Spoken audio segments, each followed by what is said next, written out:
Hey folks, welcome back to Corax and Coffee Cast. I'm your host, Pete Steele. And I'm your other host, Rick Hendricks. And this is where we are all about playing games in public. We're all about bringing new people into the hobby and pushing back hard against that stereotype that board gamers and nerds are asocial beings. Games are a social activity. So before we dive into today, we do want to thank our behind-the-scenes people, most notably our producer, Keegan King, our editor of all things, Sarah Vasa, and our game enthusiast consultant, Miss Shaw. And today we are going to be talking about different types of games. So types of games is a fairly ambiguous term within tabletop gaming. I think the last 4 or 5 episodes have all been about different types of games. So are we talking about genres of games which really get into the theme, such as science fiction, or a setting such as Babylon 5? Are we talking about style of game, such as Euro, Ameritrash, party game, or family games? And the answer is neither of these things. Right, today, by types of games, we're really talking about the opponent structure. By that we mean competitive games, cooperative games, semi-cooperative games, team games, narrative games, one versus all, solo games, and those are really the categories we're going to be covering. We know there are others, but I mean, there are too many to get into in one episode. Sure, we'll start with a basic framework. But before we get into the opponent structure of games and discuss them at length, we need to take a brief detour and discuss some very basic game theory. So we're not going to get into the math of game theory because we're just not qualified to do that, to be honest with you. But we do want to mention some very conceptual game theory ideas, really one in particular, and that is the idea of a finite game versus an infinite game. So a finite game is a game in which each of the players is trying to bring the game to an end. They're trying to end the game in such a way that they come out in the winning position, or at least in one of the winning positions.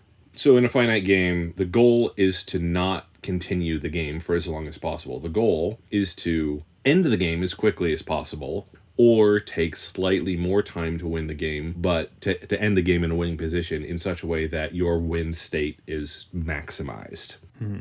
So some examples of finite games are games like chess and poker. In chess, you want to checkmate your opponent. You want to win the game by checkmating, typically as quickly and efficiently as possible.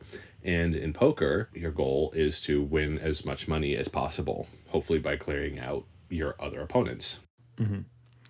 Because that way you can lock in the end game state where you won. Right.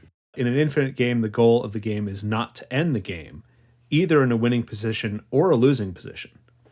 The goal is the perpetuation of the game itself. And through this perpetual playing of the game, hopefully you, as the players, can extract positive things for yourself. And sometimes there'll be negative things as well, but taking the good with the bad needs to be inherently understood. And when you take the bad, you're trying to maximize the positives and minimize the negatives. But when you happen upon a negative, you don't think, oh, I'm out. Hopefully you don't think I'm out, but it's this idea of how do I turn this around to maximize the positives? And this is the case in many things outside of tabletop gaming. This is true in many areas of life, including business. Sure. Business being kind of an infinite game. And it's true in friendship as well. Yes. It's the same sort of thing. We're trying to keep this going as long as possible. I'm never going to cash out and say, haha, I win. Give me all the stuff. I'm just in it to be friends. So, Rick, what are some examples of infinite games? So, infinite games, generally you have your D&D or other role-playing campaigns, ongoing LARPs. These things can theoretically go on forever. Usually somebody moves away or something like that, and that's what causes a change or makes the group break up, but you're not looking for that to happen. So when you're playing any type of tabletop game, or any other game for that matter, it's really critical for all players to be aware of, is this a finite or infinite game? Because it dramatically changes your attitude and your play style. And this might seem like an obvious thing, but I've seen games and players who have surprised me in my 30 plus years of gaming. And most games you typically think of are structured to be finite games. They're structured to, the goal of the game is to reach the end of the game in a winning position. And then, come to a conclusion with winners and losers of some type or another, And it's important to keep in mind for now as we kind of go through opponent structures, because we're going to come back to this kind of at the end of the episode a little bit. Absolutely. You've got to know the type of game that you're playing because it will influence how you play and your attitude towards that play. For example, because LARP is an infinite game, stealing gold from another player is usually a bad move. Your reputation as a thief will haunt you long after that gold is spent. On the other hand, because poker is a finite game, taking chips from another player is an excellent move. Once you take all their chips, you win. Another example is in a finite game, consumables should be used as soon as they can help you secure your victory, because the game ends in 20 minutes. Use them up. In an infinite game, consumables should be hoarded forever, kept for a day of still greater need. Rick, I think that's just you. Be that as it may, keeping finite and infinite games in mind as we move through this episode is going to be important. So let's go back to opponent structure and different types of games. So as we mentioned, we're going to be talking specifically about competitive, cooperative, semi-cooperative, team, narrative, one versus all, and solo games. There's going to be some overlap between these things. There are very rarely, if ever, clear dividing lines between one type of game or another. I mean, if there are, seemingly, there will always be a game or games that come along and blur those lines, and that's okay. And typically, those are the best games that kind of blur the lines between some of these different constructs. But it's still kind of important to know that these constructs exist and what's going on. Like they told me in English class, you got to know the rules before you can break the rules. So let's dive into the first type of game we're going to talk about, which is competitive games. Now, these have a distinct win or lose outcome. It pits players against one another, and where one player is winning, that means the other player is losing. Team games often have this same pattern, where one team winning means the other team loses, but we're going to look at team games a little bit later. The vast majority of tabletop games are competitive games. Some classic examples include chess, Go, checkers, backgammon, Sorry, Battleship, Monopoly, Lids, and so on. So I want to just talk about a couple of modern examples of competitive games that we're exploring here at Corax and Coffee. One is Saloon Tycoon 2nd Edition, which just came out in 2021. And this is designed by Robert Couch and published by Van Ryder Games. And the idea here is that it's kind of this theme of the Wild West, or the Old West of the 1840s and 50s and 60s. And you and your opponents are trying to compete with one another to build the best, most profitable saloon. And you get victory points at the end of the game to determine who wins. And you have different cards of different characters, both good, positive and negative, good and bad, to help you or hinder you. And you have money to basically use cardboard tiles to build a better, more fancy saloon. And it's cute, it's easy to learn, has quality components. And another one that we're exploring right now is a miniatures game, World of Tanks, that came out in 2020, designed by Casey Davies and Andrew Hott, Victor Peach, I want to say, Chris Townley, and Phil Yates, published by Gale Force 9. And this is a miniatures game that you're driving around World War II era tanks, trying to shoot at each other, blow each other up, using a card system. And you can paint these tanks if you want to, but you certainly don't need to. They come pre-assembled. You don't need to cut them out of sprues or put them together. So it's kind of a great way to jump into it. Right, because there's no assembly required, which is fantastic. And painting is really optional. The tanks look great without being painted. So those are some games that you have been exploring recently. But what are some that you really like that are competitive games? I have to say that I love Summoner Wars 2nd Edition that just came out in 2021, designed by Colby Dotch, I want to say, and published by Plaid Hat Games. I never played 1st edition of Summoner Wars, and I'm kind of embarrassed to say that, to be honest. I've known it existed for years. I missed that bandwagon when it first came out years ago, and I never picked up a copy, and then copies were hard to get a hold of, and I never put in the time and money to get a copy, and I was like, oh, I guess I missed the bandwagon on this. Oh well, I can't own or play them all. Mm-hmm. But then second edition was announced and released, and immediately I said, "Oh, I have to have this game." And I've played it a few times. I just love it. I think it's fantastic. I hope they come out with more expansions. Sure. I do want to mention one other competitive game, Lawyer Up, which also came out in 2021, designed by Samuel Bailey and Mike Nade or Gade. I'm not sure how he pronounces his last name, so I apologize. And published by Rock Manor Games. So you said you wanted to mention this one, but I noticed a little bit of hesitance. What's that about? Yeah. I am not sure that I have ever tried to like or love a game so much and failed. And I'm very hesitant in saying that because I realize it's quite a statement to make. I was so excited when I first heard about Lawyered Up, when I was reading and watching previews of it. I got an early copy of it, like a fully produced copy. It was not a beta or anything like that, but I got an early copy of it. I was looking for shipping updates every day. I was so excited to play this game. So this game, Lawyer Up, is basically a simulated criminal courtroom. And you play, it's a two-player game, it's a dueling game, where you and your opponent have decks of cards, and there is a trial, and there is a jury, and there are judges, and you have evidence and procedure cards, and there are witnesses, and one player plays the prosecution, and the other player plays the defense, and you're trying to build these cases to either convict the defendant or have them acquitted by building cases against them or defending them. Mm-hmm. The art on these cards is fantastic. The ancillary mechanics are great. The core mechanic of card drawing and then icon matching just does not work for this game. It just doesn't work, for me at least. Sure, it just missed the mark for you. It just missed the mark. And I mean, this game was clearly a labor of love. They cut no corners in art or design.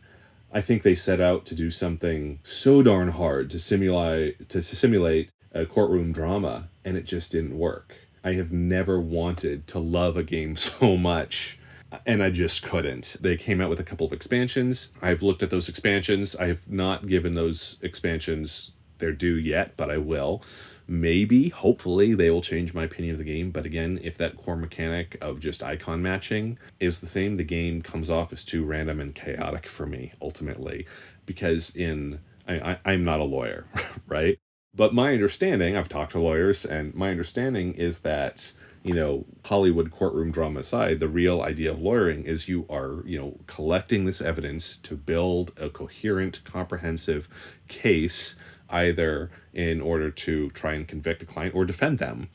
And this game, because of the nature of the card drawing mechanics, it's just too random and chaotic. There's so much luck involved in it, so much. You're drawing cards like, oh, this is what I have to work with at this moment, rather than a methodical building of a coherent case. You never felt like you had that case built up in a way that made sense thematically. Exactly. And I have been agonizing trying to figure out, okay, what recommendation would I give these designers, if they were to do it over, or if someone else was to simulate a courtroom drama through primarily cards in the future. And it took me forever to come up with what I'm about to say. For a long time I was like, oh, I don't have a suggestion, which also bothered me. But I think this theme might work with card building, not just deck building, but card building. And I typically don't like the card building mechanic either. I like the idea of it, but I wonder if the card building mechanic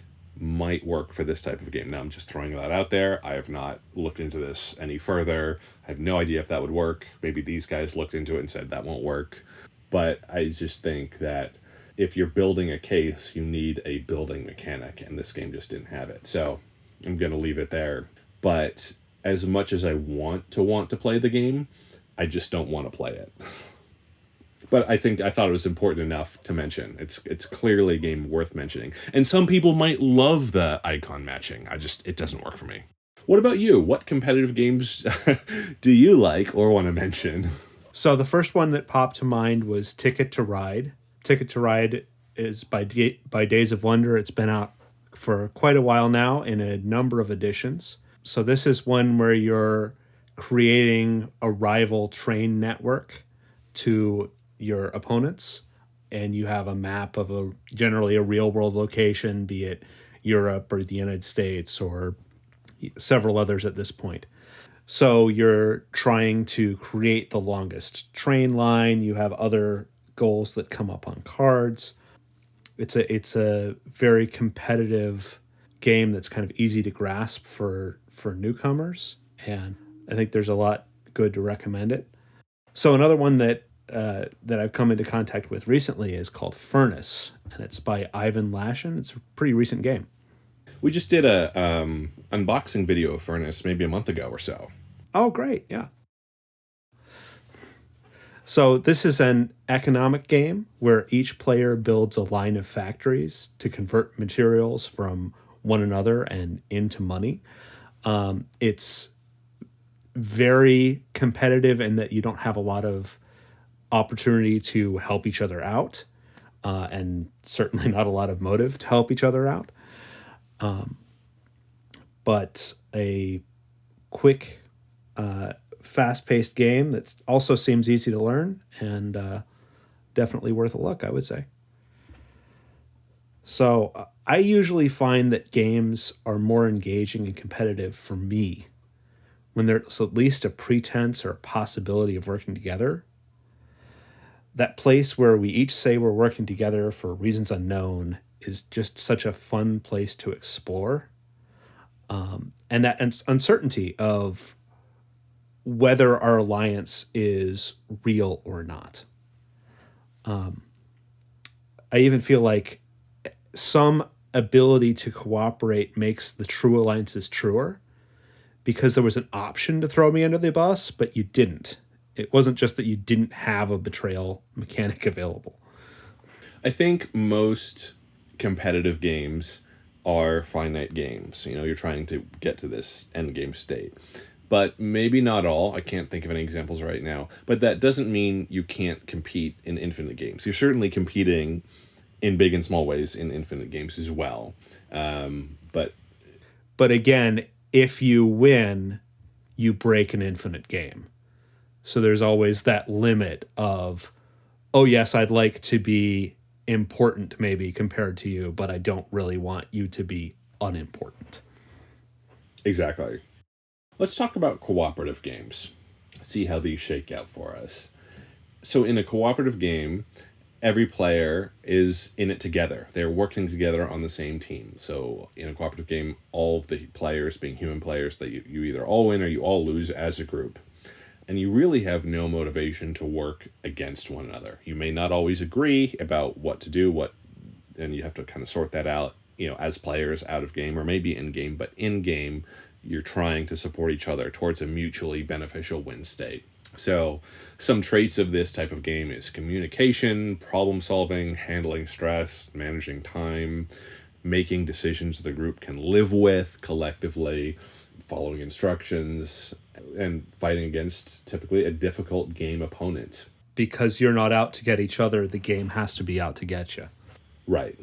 And because it's a game with some sort of AI or automa, it is typically very challenging because it's a non-human is actively or passively fighting against a number of intelligent human beings. So some good examples for cooperative games are Solar Storm, which came out in 2000, designed by Aidan Lothar and published by Dranda Games. Another good example is Horrified, came out in 2019 by Prospero Hall. This is a collaborative game design studio in Seattle, Washington, and published by Ravensburger. So they've got an expansion out, Horrified American Monsters, which came out in 2021. I actually just sent a copy of that to Keegan for Christmas. He loves Horrified. So I sent him this version as kind of like a joke Christmas gift of like, hey, you're still gonna love this. That makes a lot of sense. He loves a horror game. He sure does. Another good cooperative game example is The Mind, which came out in 2018 by Wolfgang Warsch, published by Pandasaurus Games. And our game consultant game enthusiast consultant Miss Shaw loves the Mind. I know I'm speaking for her, right? But she just lights up whenever we play the Mind, which is great, right? It's a game that's so important to play with enthusiastic players, and I think it's also a great game for game enthusiasts. Absolutely. Yeah. And it's always good to find that one that makes somebody's eyes light up. So, which cooperative games make your eyes light up? Okay. So, if you really want the ones that make my eyes light up, this is going to divide people. And it's Defenders of the Realm, which came out in 2010, and I know some people are saying boo, and other people are saying, yeah, I'm in that camp. Designed by Richard Linus, published by Eagle Gryphon Games. Even though it's 2010, Eagle Gryphon still supports this game. You can still buy this game. I played probably a month, 2 months ago. I played 4 or 5 games with Sarah over as many days, and I think we lost every game. But kept coming back, huh? We kept coming back. Defenders of the Realm is really, a game system with all of its different expansions, and I have many of them. So there's always something new to see and something new to try. The game is so random and chaotic, and from a modern game mechanics perspective, it is fundamentally flawed. It truly is, and I understand that.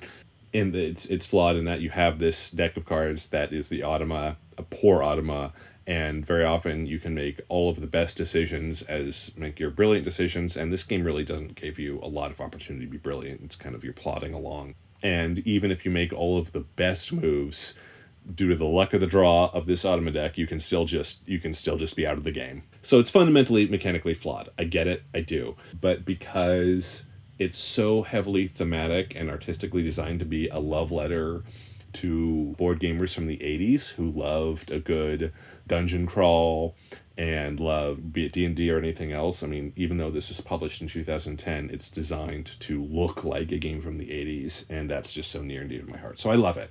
Another cooperative game that I just love, makes my eyes light up, is Mechs vs. Minions, 2016, designed by Chris Cantrell, Rick Erst, Stone Libernade, I think. There are a couple others that designed as well. Unfortunately, I can't remember their names off the top of my head, so I apologize to them. There was a whole team of designers on this, but published by Riot Games. So Riot Games is a video game developer who got rich fast off of League of Legends, but they wanted to give something back to the gaming community. So they developed and published Mechs vs. Minions, and they set an MSRP of $75 for this game. And rather than the approximate the retail value of a box this size with this quality production would have been twice that at least. So good on you, Riot Games, but that's not why I like the game. It's an expansive programming game that also keeps things light and comical. It's a goofy good time with really high quality components. You can take it super seriously if you want to, or you can take it not seriously at all, and it just works. I think one of my favorite purely cooperative games of all time is Zombie 15. And I'm sure I'm going to get groans from some listeners. Zombie 15 was 2014, I want to say. I can't remember the designers. Nicholas Shelwitz was one of them, and there was another one. I can't remember his name. But published by Elo. Zombie 15, it's a zombie game, right? There are tons of zombie games, and everybody who likes zombie games has their favorite, and I get that. And there are people that are like, zombies are played out, get over it, this theme is dead, and I get that. I understand that perspective. I do. For me, Zombie 15 stands head and shoulders above the rest, and I'm going to tell you why. So it has a soundtrack. It has a CD soundtrack for immersion in the game, as well as it acts as a timer, because it's a timed game. It's Zombie 15. Each game lasts 15 minutes, or less if you win. But if it goes for 15 minutes, you lose. And I understand that other games have soundtracks. Zombie 15 is not unique in that way. But I think this is a game where soundtrack actually works. Where many games, it's just obnoxious. The bad with the game, other than the zombie theme just being played out, is Zombie 15 takes a long time to set up each scenario, almost as much time as it takes to play each scenario. It's not thematically amazing. It's not mechanically amazing in terms of the core mechanics of the game. Is the game amazing in terms of art and components? No. The components are decent, but they're not incredible.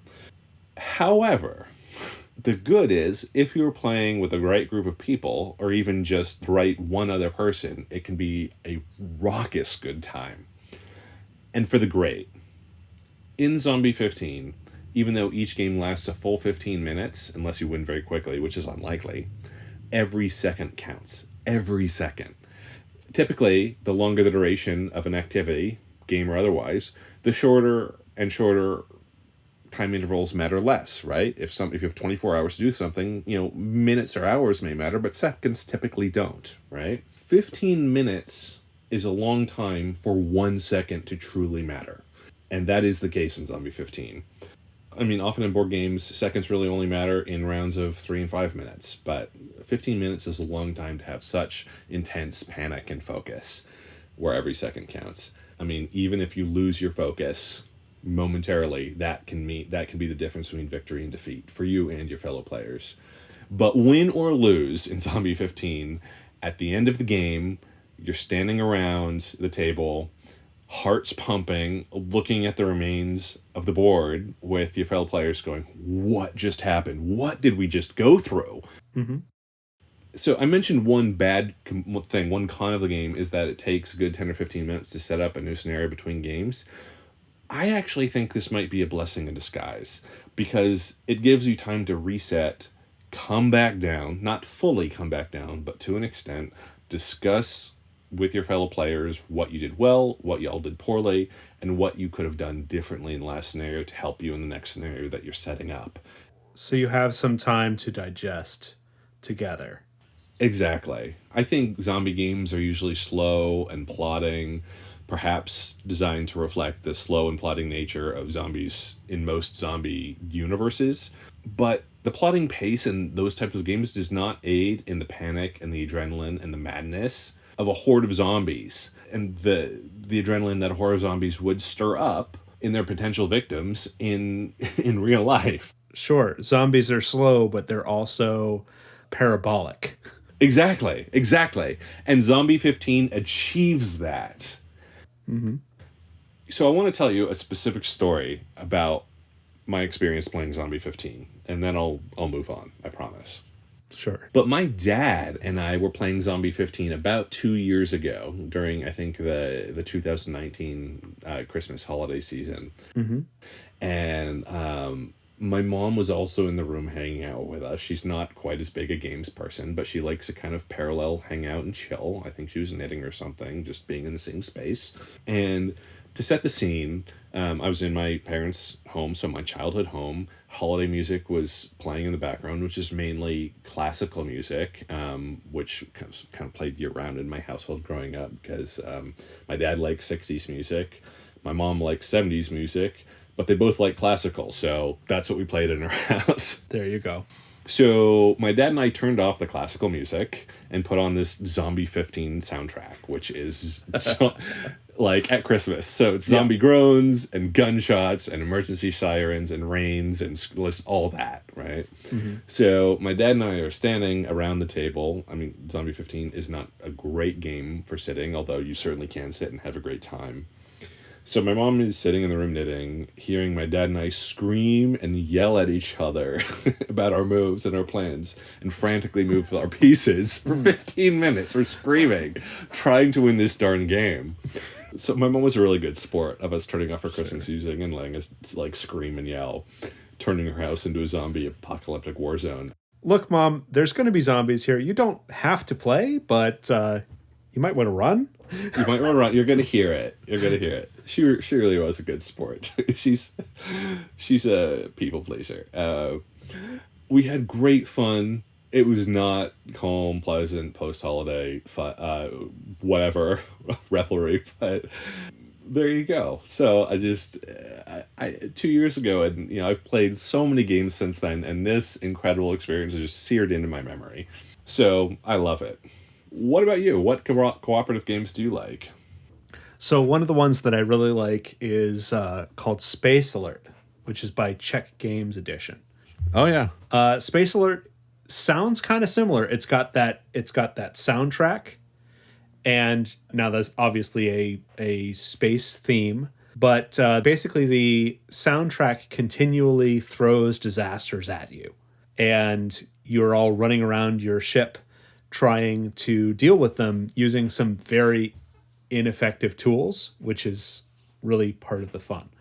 So you're all working together, but it's so hectic that you're likely to step on each other's toes anyway. And you only get that amount of time that's given to you in the soundtrack to make your decisions. And it's broken into phases as well. So once you're done with phase one, you can't go back to phase one and change anything. If it's done, it's done. There are definitely times where you'll be doing something and your fellow players are going to be doing something, and you'll say something like, oh, okay, I run up and I hit the button. Okay, well, I already hit that button. So your hitting the button did nothing. Oh, well, that just messes up my entire turn. I think there was one time where I hit a button to summon a couple of guard robots to follow me as I went to go get an intruder. Turned out that somebody had taken the guard robots already. Oh, no. So I ran in, I pushed the button, very confidently ran in with, I thought, my guard robots behind me, ran up and went to the alien and said, haha, get them. And there was nothing behind me, and that's how I died. So it's just this very frantic, what are we going to do? What are we going to do? What are we going to do? And then a good, probably another 15 minutes of very slowly going through step by step and seeing how badly that all went. A classic example of thinking you have a backup crew and they're not there. No. They're over there helping with the other aliens. And meanwhile, there's this other group of robots that could have helped either one of us, but nobody hit that button, so they're just sitting there. Another one that I love, which similarly, you feel like every second counts, is escape rooms. Ah, yes. And escape rooms often have these sorts of themes. You know, like I've played in one where you have you're in a lab and somebody just dropped the test tube containing the super virus that's going to kill us all. And You'd think based on popular culture that would be more of a problem in our daily lives. I mean, maybe it is, we just don't hear about it. I don't know. Yeah, maybe. I don't get out much. But anyway, so you generally have 1 hour to fix whatever's gone wrong, or you all die. Sometimes it's a virus thing, sometimes it's a museum heist. Usually they're very varied. But you've really all got to work together, and you really need people of a whole bunch of different skills, which is one thing I love about them. There's a whole phase of just, we need to find what the clues are because we have no idea. We've been dropped in this room. There's a computer over there. There's a painting over there. You know, there's some files over there.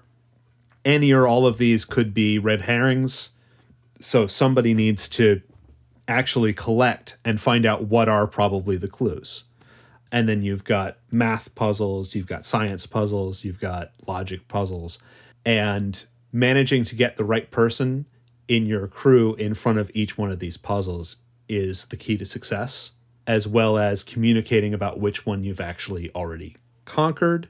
Oh, we already used that key, so stop looking around to see where it fits. We know where it fits. Let's move on to something else. So I have a question for you. Sure. In your mind, what is the difference? Is there a difference? If there is a difference, what is it?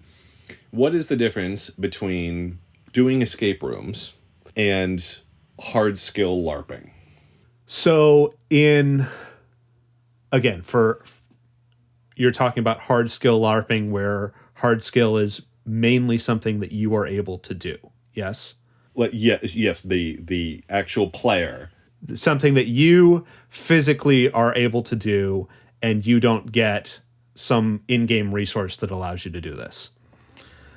Right, either physically, like the player, are able to physically do something, or intellectually do something on your own, right, without additional in-game bonuses. Right, sure. Exactly. That's what I mean by hard skill, and then hard skill LARPing. There are certainly some similarities. generally in an escape room, you have so much more theater. I personally, as a locksmith, love escape rooms because they use a lot of the electronic security devices that I'm somewhat familiar with to create basically magical effects. So you will take a skull and put it in the appropriate spot. And as if by magic, a door on the other wall will open. And this is all done using magnets and electronics that I'm familiar with. Right. But I just love seeing that transmuted into magic. You're generally not going to get that sort of theater in any sort of a LARP Okay. because the escape room is limited to just an hour and just this one location, and you can churn people through it all day. You can spend a lot more money and a lot more time making sure that all of that goes off without a hitch. Generally, in a LARP, you're more likely to open up the chest and there's a note in the chest and the note tells you what to do, which is fun, but less theatrical. Certainly, there's a lot of overlap, but there's also generally in an escape room, there are 4 or 5 different paths to victory. So if you just can't get this particular puzzle, you can probably get around it. In a hard skill LARP, no LARP runner that I've ever seen has tried to actually figure out what's going to happen any more than any D&D dungeon master has ever successfully figured out what's going to happen, because players break it. But also the other difference is it's much easier for me to take my non-gamer friends to an escape room than to any sort of a LARP. That's totally fair. That's totally fair. So, Rick, aside from Space Alert and escape rooms, are there any other cooperative games that you have played that you really enjoy? So one good way to get involved in cooperative games, I think, is Pandemic. Came out in 2008. Plenty of editions and iterations. It's designed by Matt Lecoq and published by Z-Man Games. It's a classic cooperative gateway game, I think. And there are, super simple editions and much more involved editions. So let's talk about semi-cooperative games. So the group has a common objective that they have to work together towards to complete. But it's possible for everyone to lose. But players also have motivations to sabotage one another, so they can be, a single player can be the one who ultimately wins or wins more than the other players. So it's really a system of either all of the players lose collectively or they all win, but there's a pecking order to the winning where one or more players can win in a greater way than the others. Yeah. These are generally games where you're trying to work with others while trying to ascertain their motives. You're trying to get your hands on the aces and the keys without being too obvious about it. You're trying to actually fix the problem that threatens you all without handing any of your opponents the win. Well, I say opponents. They're your teammates for now, but 20 seconds before the game ends, they're going to be your opponents. So you try and keep them in that dual space. And it's a really fun space to explore, I think. So the way I tend to think about it in semi-cooperative games is that you don't actually have allies. You have other players that for a period of time you have common interests with. And those common interests are going to diverge eventually. And to the cunning player, you'll be able to ascertain sooner than your fellow players when those common interests start to diverge. And then your play style will change. Your decisions will change. And if you're very cunning, your decisions will change and you will be able to hide that from your opponents, fellow players, for a time until it's too late, right? Depending on the game, right? Different, your semi-cooperative games mechanics may vary, but that's the general idea, I think. But often you want to kind of just barely squeak past the line as a team. Right. While winning decisively yourself. Or it could also be the other way around. It could also be it could be Sure. you blast through the finish line as a team decisively and then just barely squeak by as the greater winner over and above everybody else. Sure. Depending on the game. Yeah. Right. But yeah, A lot of fun. It's so much fun. Not always great for people new to gaming because typically semi-cooperative games involve a lot of cunning and treachery and deceit. Again, Sure. your game mechanics will certainly vary. And there is that confusion for new players and that difficulty in separating me, the player, who's stabbing you in the back, from me, the friend, who's actually would never hurt you, but this is the game we're playing and this is how we have fun. Yes, right. And some people, even, you know, some people who happen to be new gamers are just built for this type of game, and that's great.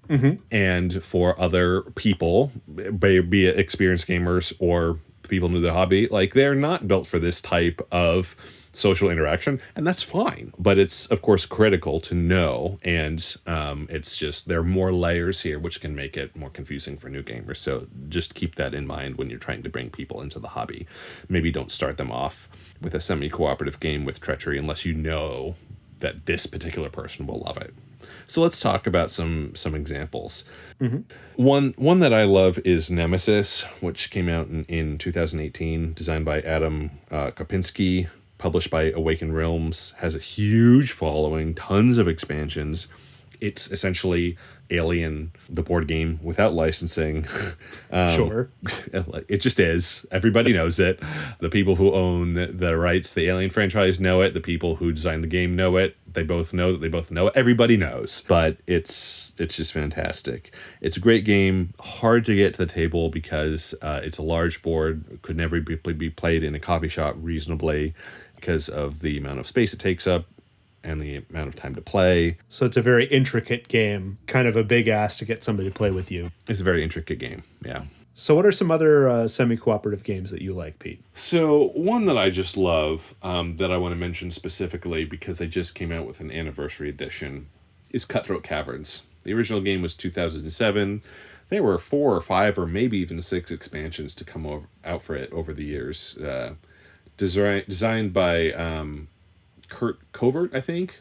Published by Smirk and Dagger Games. You need 3+ players for it to work, so harder to get to the table.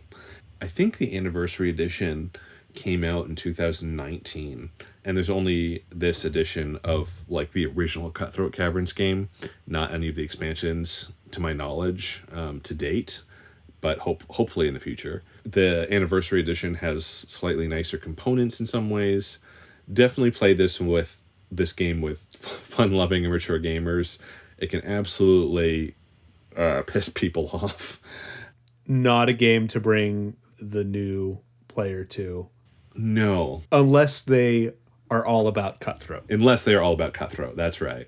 There's just this huge trader element, and there is and it's kind of a beer and pretzels game in that, like, it doesn't matter. I mean, people can play Cutthroat, right? It's in the title. But there is a huge element of smiling to your face and, like, lying right into your eyes. And then doing something different, which some people just love and others just cannot stomach, game or no game. For me, though, with semi-cooperative games as a whole, many of them are designed mechanically so that one or more players are guaranteed at some point throughout the game to turn on their teammates, either from the get-go or at a certain point in the game. Everybody knows that there is at least one traitor. And that can be fun, but I don't think that's the ideal. I think the ideal is games where the mechanics are, there could be a traitor, for example, but it's not guaranteed. It could very well be that everybody is working towards the same goal. And again, this is a very specific type of semi-cooperative game, right? There are others, but in this type of semi-cooperative game where their traitors could be or are, I think it's much better where it's possible that there's one or more traitors, but it's not guaranteed. So you are pointing fingers. You could be pointing fingers at people like, are you the traitor? Are you the traitor? Are you doing all this accusation? When in reality, nobody is actually trying to screw over anybody else. Everybody is actually on the same team, but there's so much suspicion. And I think that just makes for such an incredible, lively dynamic. Yeah, that sounds like a lot more fun. It's like an episode of Battlestar Galactica where right, there are no Cylons, but everyone's trying to follow everybody around and make sure they're not a Cylon. And that, of course, looks suspicious, and Right. hilarity ensues. Right. And there was, of course, that Battlestar Galactica board game from a number of years ago, which had this cult following and then went out of print and is now impossible to purchase for a reasonable price. But Fantasy Flight Game did come out with Unfathomable, which was just released, which is supposed to basically be a redress of that Battlestar Galactica game. Exciting. What semi-cooperative games do you like? So the first one that popped to my mind was Ninja Burger by Steve Jackson Games. Oh, Steve Jackson.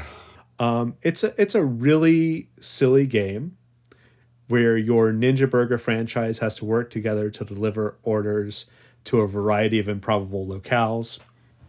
And the basic conceit is you have to complete your delivery, but you cannot be seen by anybody.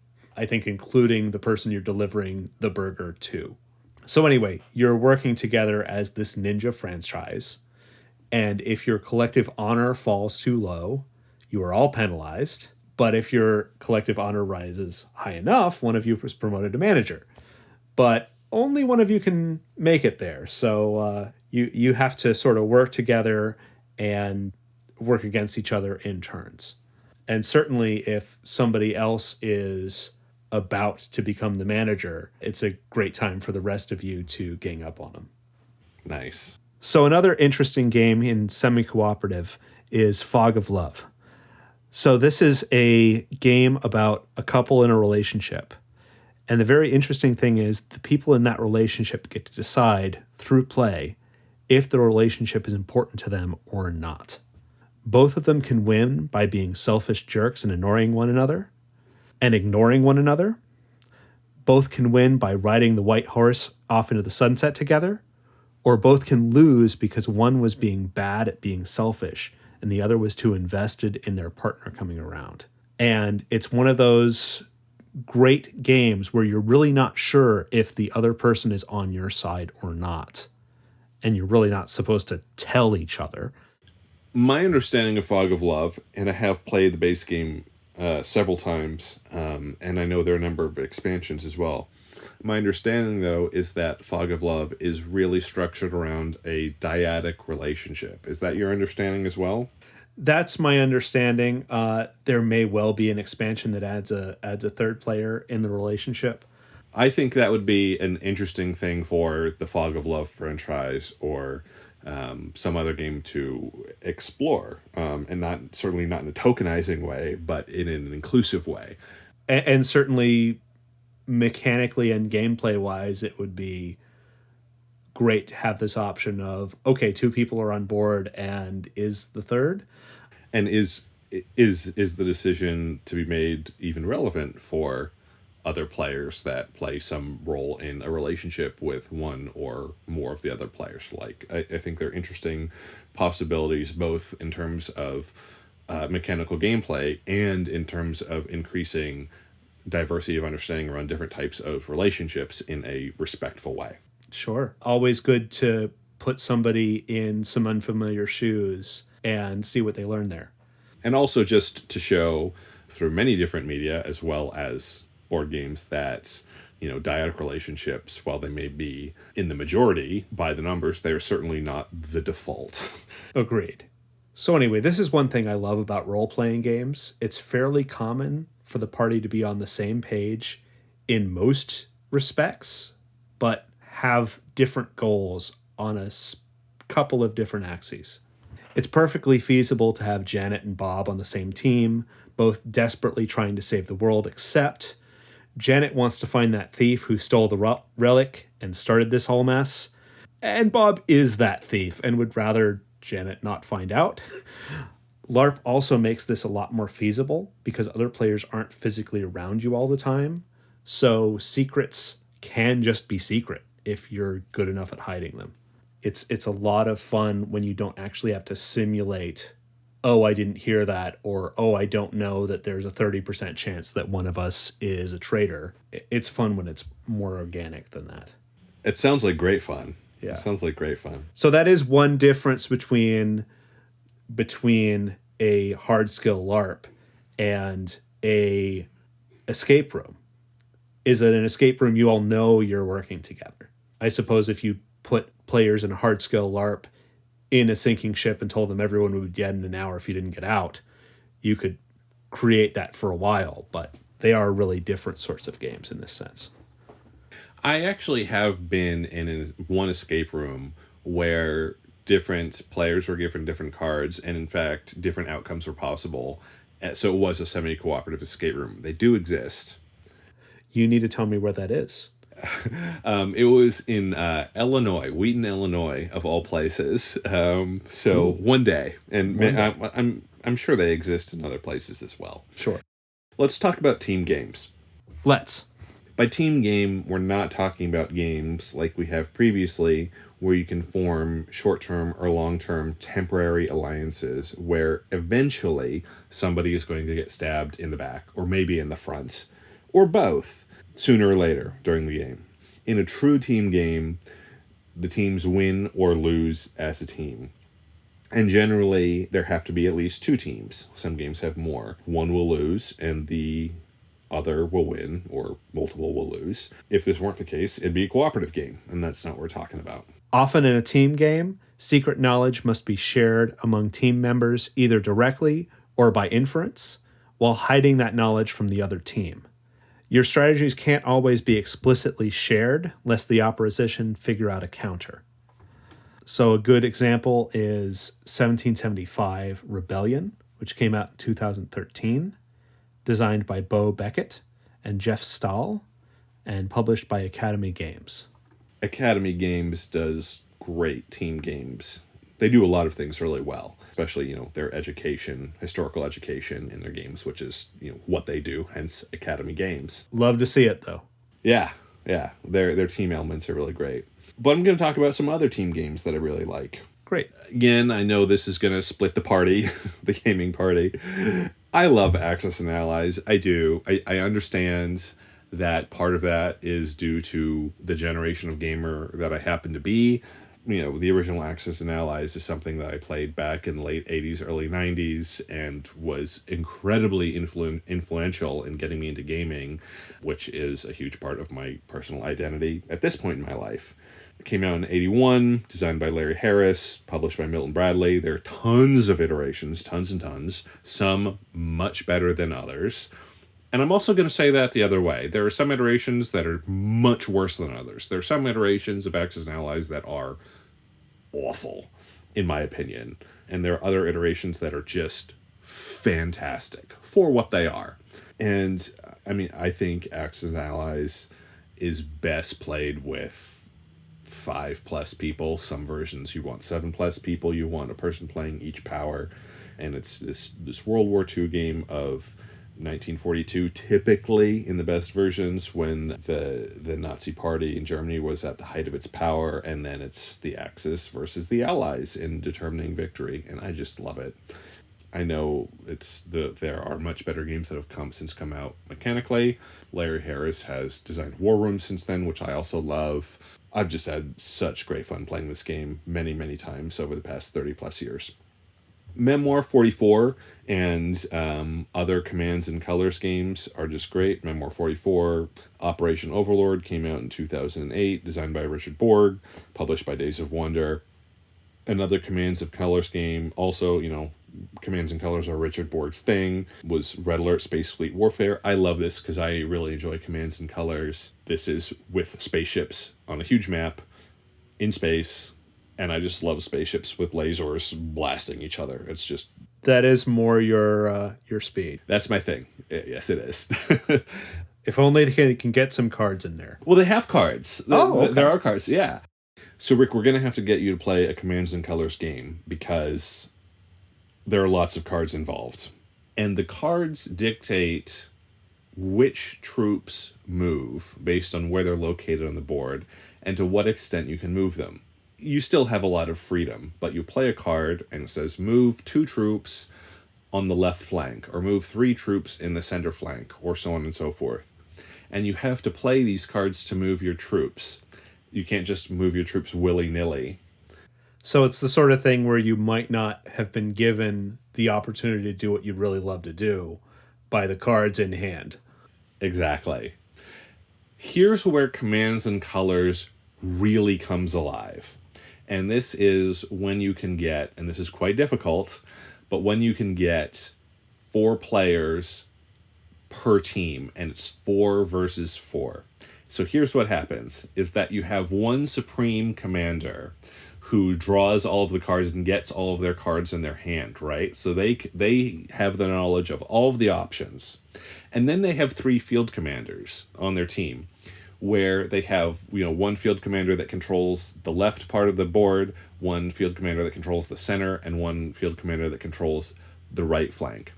And the supreme commander or general or whatever you want to call them, it doesn't matter, can hand cards to each of their field generals or marshals or whatever, but can't give them any other information. And so each player who controls his own has to kind of interpret what they're supposed to do based on the cards that have been given to the other players to the best of their ability, because it's still a unified battlefield. Right. These are the tools I gave you, so this is what I'm hoping you do. Although it might just be that those are the tools I gave you because those are the only ones I had left. Exactly, right. After what else needed to happen. And it's just magical. You'll have your field commanders turning to the supreme commander, be like, I need something else. And it's like, I don't have anything for you, but I can't tell you that. It's great. And I do want to mention one more game, which is 878 Vikings, 2017, designed by Bo Beckett, Dave Kimmel, and Jeff Stahl. This is another game published by Academy Games. And there are not 878 Viking pieces. This is the Viking invasion of England of 878 AD, or CE if you prefer. And there's a lot of historical information in the rules of the game and on the cards. And each faction's powers are slightly different. And it's just a good time with everybody having slightly different player powers and having partial information. Sure. I do want to say that the best team game experiences that I have ever had are those that involved some reasonable level of treachery and corruption on the part of my teammates.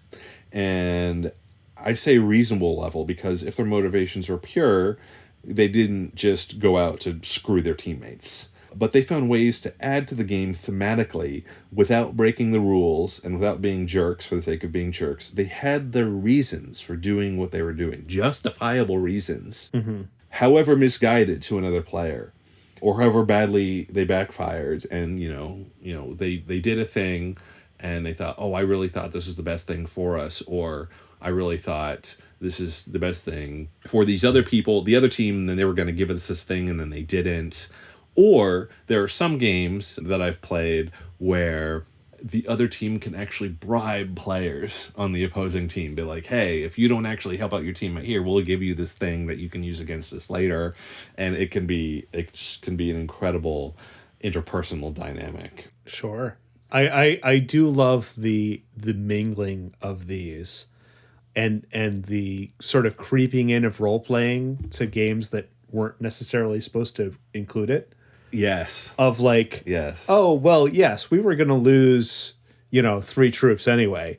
So I figured as the ruler of this country that it might as well be on your country that they got lost. Exactly. Yeah. And there's no mechanical reason for that to happen necessarily, but just the role player is starting to wake up in people. I love to see it.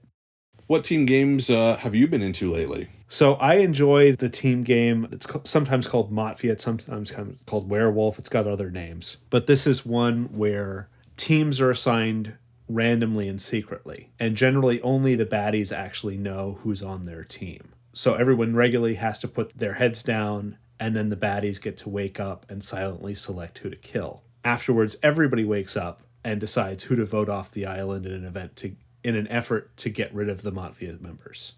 Right. Yeah. So again, this has a little bit of that trip back into semi-cooperative, because there's definitely a thing where the baddies sell out their teammate to avoid suspicion. It's like, oh, everybody knows that Jim is not on their side. So if I speak out against Jim, I can last another couple rounds. And again, that may well be the best thing for the team, but it's in that gray area that is so fun. So I do love this challenge of communicating with your partners without giving the game away to your opponents. Sometimes this means you have to strategize and play alone while trusting your partners to be smart enough to do likewise. You know, like you were saying with the Supreme Commander, I'm giving you these tools and I can't tell you why I gave you these tools. But I trust you to make the best use of them available. I trust you because I have to trust you. I have no other choice. You Right. might screw me. Right, yes. Yeah. And I can't make life easier on you without telling the opponent exactly what you're going to do and killing us. So, good luck. So, some other games to try if you're new to games, and especially the idea of team games, are charades, which you've almost certainly already played or seen, Pictionary, which you've probably also played. Another option is Codenames, which came out in 2015 and has plenty of additions and iterations. Designed by Vlada Chvátil. I definitely butchered that, and I apologize. And published by Czech Games Edition. And there are a number of iterations of Codenames that I've seen people play and have a good time with, and that I've played and had a good time with. I think with charades and Pictionary, too, you know, these are, you know, classic family party games that people play all the time, and I wonder if they really realize the team dynamics they have in gameplay in the context of they are hearing the games that we're talking about in terms of team games, and they think, oh, I would never want to play a team game. That sounds horrible. And my response is, you've already done that. Charades is a team game. Pictionary is a team game. You have engaged in this dynamic. It's a half step farther to try some of these other things. And we may dissect it more than a lot of people want to, but it's important to do that if we're going to find the next step for people that's sort of along their trajectory already. Right. So let's talk about narrative games. Narrative game traits. Compared to everything we've already talked about, narrative games tend to be infinite games. Not always, just tend to. But they focus on plot and story. They focus on senses, sounds, and music, and atmosphere, and dialogues, and they focus on character development and player choices and the course and the flow of gameplay more than anything else. And the point of these games is to experience the game and perpetuate the game, not, you know, infinitely, like forever for the rest of your life, because you have, you know, a job and kids possibly and a mortgage and all of the things. But the purpose is the ebb and flow of the experience rather than the end condition. Right. And you really don't want to hear, oh, we're going to win the game today on your third session. That's really not anybody's goal. So these include many role-playing games, certainly D&D. There are Star Wars role-playing games. There's Shadowrun, Vampire the Masquerade. The list goes on. It includes Gloomhaven, which came out in 2017, designed by Isaac Childress, and published by Cephalofair Games. They include Madara, Unintentional Malum, Act 1, which came out in 2019. This was designed by Clayton Helm, Brooklyn Lundberg, Brenna Munker, and Ian Tate. Published by Succubus Publishing. So what are some narrative games that you really like, Pete? So I really like Hero Quest, and I know I'm going to divide the party again on whether Hero Quest is a narrative game. Some people might say it's a dungeon crawl. It's a simple dungeon crawl. And I would say, yes, that is true, but I would say those are not mutually exclusive, and I think the narrative elements for a game like Hero Quest are really dependent on the players that you are playing with. Always depends how you play. Yep. Always depends on how you play. It sure does. But my experience with Hero Quest back in the 90s had a huge narrative element. This was also a very formative game for me, as it was for so many other players. Designed by Stephen Baker, published by Games Workshop and Milton Bradley. This will always be near and dear to my heart. You know, the crowd-funded version of the new Hero Quest, 2021 Hero Quest, just released last month. I happened to be a Mythic tier backer. As soon as I heard that this was being done, I jumped on that bandwagon immediately. This is something that I had to have for my personal collection. We certainly will unbox it eventually if we have not by the time this podcast airs, so check that out on our YouTube. I do want to just say one personal story or series of stories about my experience with narrative games growing up as a kid. In that when I played D&D in the 90s, I was playing a D&D 2nd edition primarily, which was kind of my gateway into D&D. And I'd play with many different friends, but I would mostly play D&D with my cousins when we were on vacation together in the summers. But we would play at the table as well as standing in line for ice cream or at the beach and so forth. And, we would enjoy the beach, but we'd also be like, my character does this. And we'd have, a mental system for rolling dice and things like this. We always wanted to continue the narrative. And I remember some of my characters and their names, NPCs from campaigns that go back decades. And sometimes I wonder how they're doing. Don't worry, I do have real life friends as well that I cherish very much and spend much more time with. But the point is that these were such great experiences, such formative experiences that I do think back on them often. Same here. What narrative games do you like? Well, given that this isn't actually a D&D podcast, I'm going to branch off from the role-playing and that. Go for it. Because I could talk about that all day. But one that has a different sort of take to it is Fiasco by Bully Pulpit Games. So this game helps you generate interconnected characters, and they're usually involved in some sort of a caper, and then things go poorly, hence the name of the game. It's very entertaining, and the point is to tell a good story rather than necessarily have your character thrive. As opposed to having one player in charge, players take turns and vote on deciding what horrible things happen to everybody next. It's just a lot of fun, and it, in a lot of ways, plays itself more easily than a standard Dungeons & Dragons game where you have to put a lot more work into who your character is and all that sort of thing.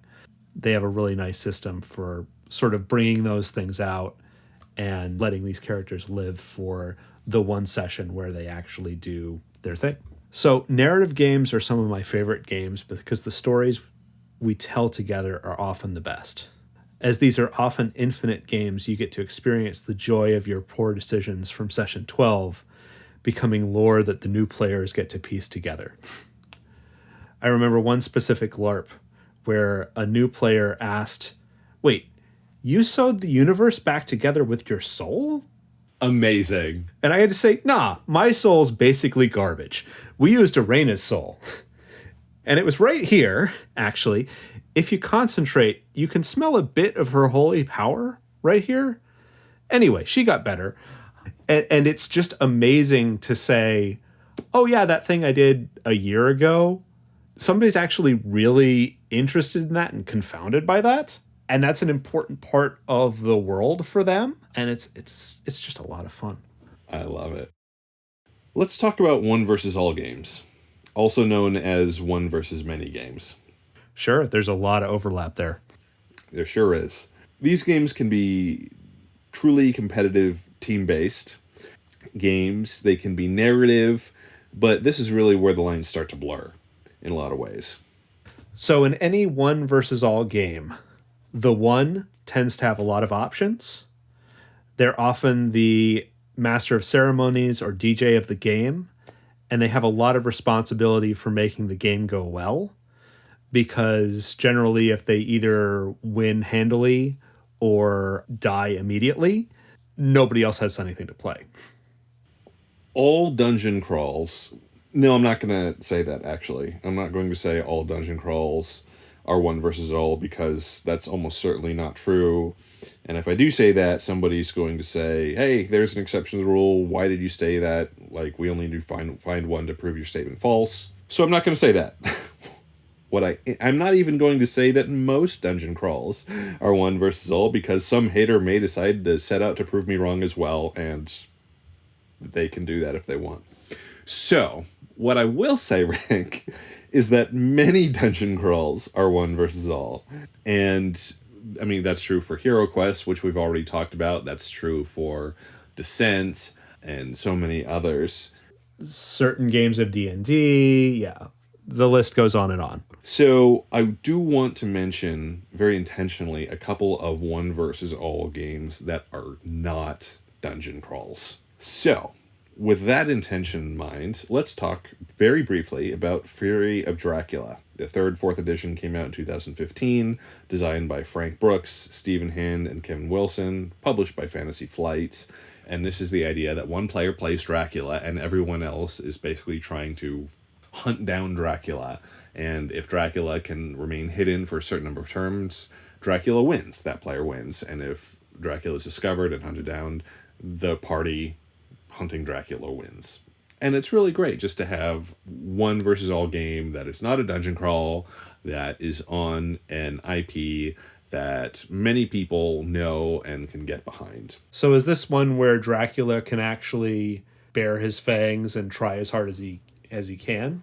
How do you mean? So in your typical dungeon crawler where the one is controlling everything, there's this careful balancing act. Yes. No, that is not here. This is the one trying as hard as they can, which was one of the things that makes this great as a one versus all game. Another I'm going to mention is Conan from 2016, published by Monolith. This game is a bit problematic due to its artistic depiction of women and the historic rampant racism of the Conan franchise. So it's a good game. It's fun, but we've got to tell you to play with caution. And with a big grain of salt. Big grain of salt. Some people have defended it saying, oh, this is true to the time period. It's like, well, yeah, you're not wrong, but those were the inherent problems among many others with that time period, so why are we perpetuating this, right? This is not a new argument on either side. Many, many, many awful things are true to the time period. Sure are. So, great game mechanically, thematically, and in terms of the artwork, just make your own decision, but be cautious. A bit of reskinning might help. And actually, the people that designed this game basically did reskin it with Batman game they did. I forget the full name of it. So, more power to them. Good job on them for reskinning a game with such great mechanics, but they kind of went off the rails with mechanics of the Batman game, and it became impossible to learn and play. So, what can you do? So, I want to mention very briefly, I'm not sure if there is a true one versus all game that I really like. At least not one without such a strong narrative component that I would just rather classify it as a narrative game, to be honest with you. Again, there's a big overlap. There's a huge overlap, yeah, in the games that exist right now. I think there could be more of a market for one versus all games, and I would love to see that. Personally, I would be much more interested in seeing two versus all games. And I get that in order for it to be two versus all and not just a true team game, you would need at least 5 players of 2 versus 3 in order to, and 5 players is difficult to get to the table. And especially if you wanted more to make one side feel more outnumbered but huge and powerful. I'm not sure how many of these exist at the moment. I do think there may be a couple, and I would love for people to comment down below in the comments about games they know of that have this two versus all mechanic, because I want to play them and talk about them. With that in mind, what one versus all games have you enjoyed, Rick? So the one that pops immediately to mind that we haven't already talked about is Paranoia. This was published in 1984 by West End Games. Oh, West End Games, I miss you so. I do. And it was republished in 2017 by Mongoose Publishing. Paranoia is a game where the computer is your friend. And each player runs around with multiple clones because players die often. Very often. The computer basically runs everything. It can see everything. It controls all the doors, and you're generally a team of troubleshooters running around to fix a problem for the computer. Every character has at least 2 illegal secrets, and is going to be required to do things the computer is against to accomplish things that the computer requires. And the computer is going to see them doing that. For the computer knows all. How good are your sweet talking skills, comrade? Very fun game to play if you've got the right computer. That sounds great. And that's generally the case with most one versus all games. They're fantastic if you picked your one well. They allow a fluidity of storytelling, which can react to any action the players think up and adjust challenges on the fly in a way that video games just can't. Tabletop games in general do this well, but tend to limit options in a way that a lot of one versus all games don't have to, because the dungeon master will just take care of the weirdness. That also means that if you're the one, you generally have to be on your toes. Fair enough. Let's talk about solo games. There's something relaxing for me about being able to sit down with a game in the evening, spend some time alone in a quiet room, and just enjoy the experience. I much prefer games that are not solo games to solo games, but sometimes I want to play a game and I need my alone time. Your mileage may vary. So in a solo game, players try to beat the board, or in some cases, themselves. They're typically difficult because the game has to create a challenge to engage a player without the complexity of a human opponent. It's the same as with cooperative games, only you're all on your own. So let's talk about a couple of examples. There's Seventh Continent from 2017, published by Serious Pulp, where you're exploring the seventh continent of planet Earth. There's a lot of card-based content in it, so it's near and dear to my heart. Another solo game that I do want to mention that we actually did a printed game review of a couple months ago, and we did not really like it. It was Coffee Roaster, 2015 by Sashi, published by Stronghold Games. I thought it had a lot of puzzly aspects combined with a number of random aspects that just did not work for me personally. But just because it's not for us doesn't mean it's not for you, especially if you like the coffee roasting thing. Absolutely. Check out that review. Some solo games that I really have enjoyed have been Under Falling Skies, came out in 2020 by Chet Games Edition. And another one is Warp's Edge, also 2020, by Renegade Game Studios. I mean, the tagline for Under Falling Skies is, "You alone command the forces of a city holding off invading aliens." And the tagline for Warp's Edge is, "You are alone. Power up your ship to fight against a swarm of enemies." I mean, come on. Talk about fantasy wish fulfillment here. Yep. I mean, if these weren't my waking fantasies every day from 6 onward, like, I don't know what was, let's be honest. That's exactly what all I've ever wanted to be is a starship captain. What solo games have you enjoyed? So one that I've really enjoyed recently is Lux Eterna. It's a similar sort of game. You're trying to repair your ship before it falls into the black hole. A lot of fun. It's one where you roll dice and then you have to decide where you put those dice to fix certain systems or to prevent you from moving into the black hole. Pretty difficult. Another solo game that I like to have around is just puzzles. Escape Welt makes some cool box puzzles with a bunch of different puzzles on the outside. I believe we're going to do an unboxing video of them before too long. And it gives you that endorphin rush of picking a lock, but spread out over several discoveries. So a lot of fun and sort of like an escape room if you don't have anybody else to go with you.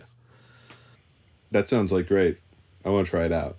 Yeah, well, we'll pass it along. It's definitely worthwhile to have some of these in your closet. Sometimes your buddies are just not going to be able to play with you. If you're sleepless at 3 a.m., I don't recommend calling somebody up to come play, but you can play one of these.